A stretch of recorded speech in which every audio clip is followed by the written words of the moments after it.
আজকে আমার ভীষণ পছন্দের একটা খাবার, মিষ্টি জাতীয় খাবার তালের বড়ার রেসিপি তোমাদের সাথে শেয়ার করছি। যদিও আমি একেবারেই বানাচ্ছি না, আমি এসব বানাতে পারি না।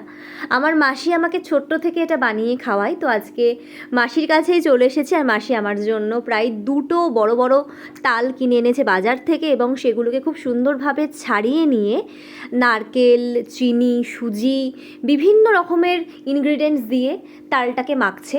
এবং তালের যে আঁশগুলো সেগুলোকে কিন্তু আলাদা করে ছাড়িয়ে নিয়েছিল। এই মাখাটা খুব কঠিন, যেটা কিন্তু সামনে বাড়ির মামিও সাহায্য করছে অনেকটা। তারপরে কড়াইয়ের মধ্যে অনেকটা তেল দেওয়া হলো। তেলটা গরম হওয়ার পরে ওই যে মিশ্রণটা, যে ব্যাটারটা, সেটাকে একটু একটু করে গোল গোল করে নিয়ে কিন্তু ওই তেলটার মধ্যে ছেড়ে দেওয়া হলো, এবং ছাকা তেলে ভাজা হচ্ছে মিডিয়াম ফ্লেমে রেখে। আর তালের বড়া হচ্ছে। আমার যে মনটা কি ভালো হয়ে গেছে যে কি বলবো। তো অনেক খাটাখাটনি করে বানিয়েছে, টুপ করে আমি আগে এটা খেয়ে নিই।